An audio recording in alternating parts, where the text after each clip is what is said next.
Hey everyone, this is AVJVGaming, bringing you guys episode number 2 of this trading to Borussia Dortmund. And as you guys can see up on screen, I went and picked up some deals for this episode, and we're going to get started. We're on 40,000 coins to begin, and we're going to see how far we can go. Now, Lennon hasn't sold just yet, but nonetheless over there I think we sold on the two Schneiders for 2,800 coins. So, wanted to get those two players out of the way. Now you guys can see up on screen here, this is the tick list. I'd like to thank all you guys for your support in the last video, and also we're going to try getting the next episode out as soon as possible, but I'm struggling at the minute with some trading and just trying to pick up a few deals. Yesterday I had my bids on 6 pages worth of players, and currently I only won one, so it was kind of difficult to pick up myself a deal. I'm going to try my best though, however, to get this series done. Another thing I wanted to address, guys, in this episode is a couple questions you guys left in yesterday's video, because Google Plus, if you don't have a Google Plus account, it doesn't allow you to reply to the next person, or the people I was trying to reply to didn't have a Google Plus account, so it was very difficult. So if you guys have Google Plus, follow me on there, add me to your circles, I think that's what they call it. And also, if you guys have Twitter, follow me on Twitter, and then I'll be able to talk to you guys on Twitter and help you guys out with some trading. Now you guys see up on screen here when I picked up all these deals, and I'll start with the questions because they address how to pick up deals. So first one is, how long do I take to pick up my players? I think that was a question I thumbs up because I couldn't reply. If you're talking about an individual player, it's dependent on how long that player has till it expires. I normally try picking up all my players on open bids, and if I have to wait half an hour, I will wait and then I'll put my bid on. So I don't like to bid pre-hand, or like when it's got 45 minutes. It always influences someone to put another bid on top of yours. So what I normally do is wait it down and then put a bid towards the end.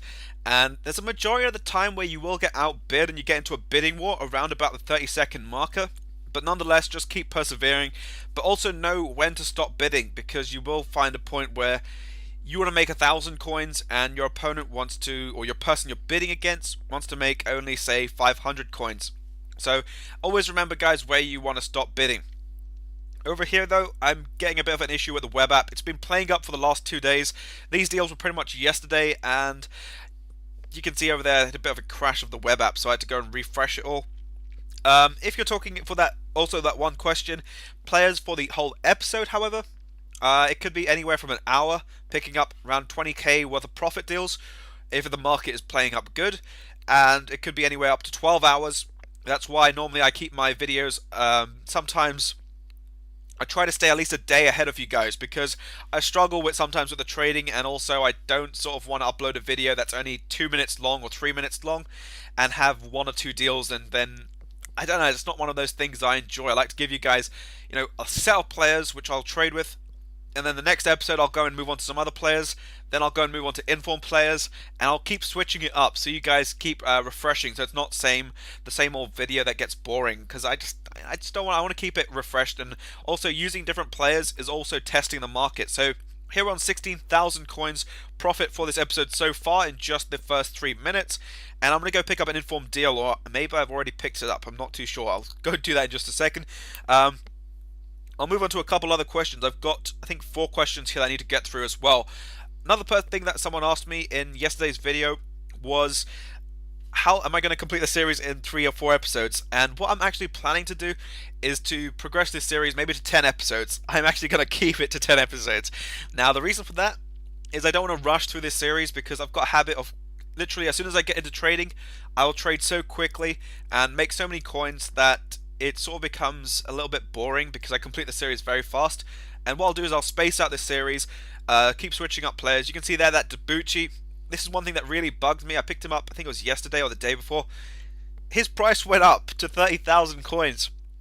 So actually, I could have sold him on for 10,000 coins profit if I held onto him for an extra day. But nonetheless, we made around 3,000 coins off that one deal.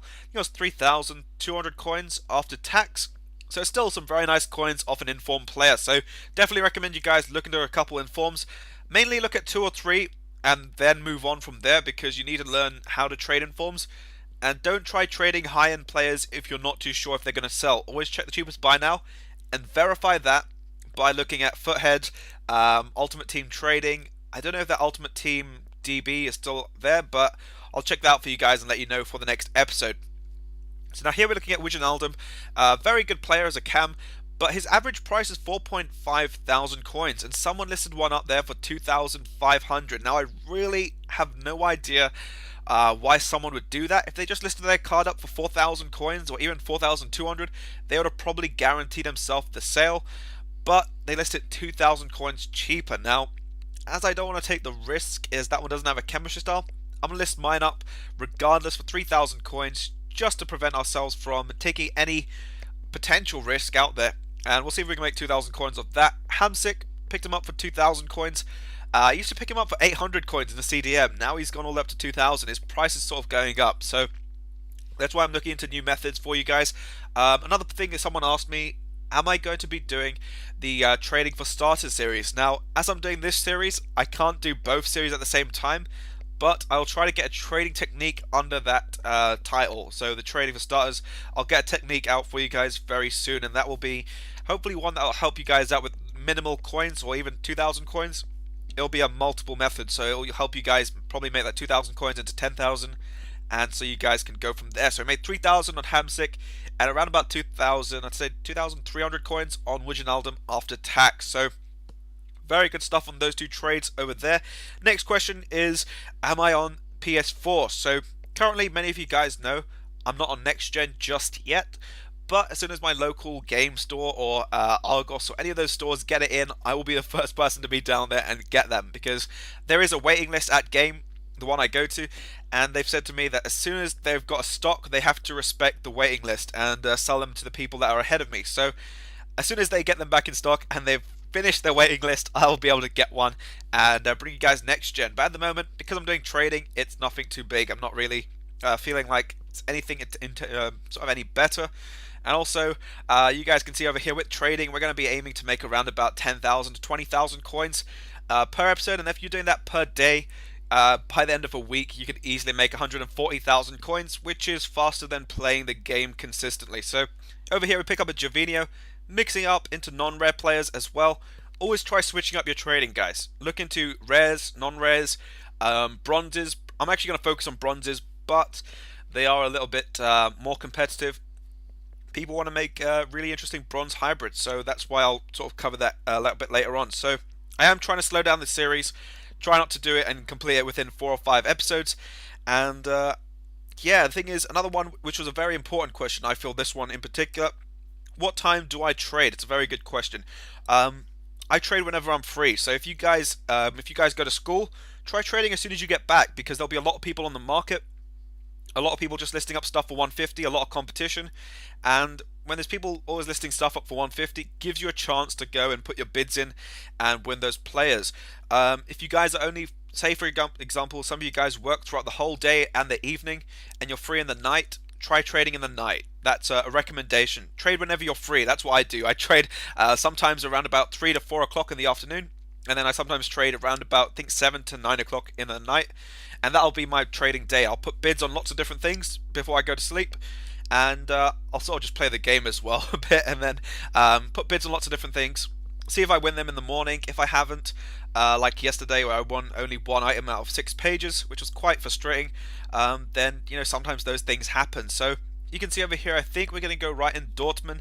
Let me know also as a suggestion, which formation do you guys think I should run for the Dortmund team? I'm thinking the 4-2-3-1 newest version, the second version, as that way I can have Marco Reus and Blaszczykowski.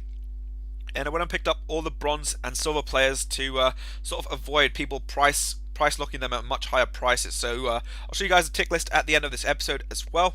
And also, if you guys have enjoyed this, by all means, please do drop it a like and subscribe if you're new here. You'll see a lot more trading videos. My journey series, squad builders. I'm thinking about something for the World Cup. Just trying to figure it out just yet. So when I do figure that one out, you guys will see some squad builders for that. And some of these Dortmund players were actually quite interesting. There's a lot of pacey players. I think there was the right back who has been converted from a striker to a right back this year, which is quite an interesting move in Dortmund. But here I'll show you guys the tick list. We'll change it up, put the ticks and the converted players, or the players that we purchased, in green, and that will wrap it up for this episode. So hopefully you guys have enjoyed. By all means, drop it a like and subscribe. As always, guys, this has been AVJVGaming, and I'll catch you guys for the next episode.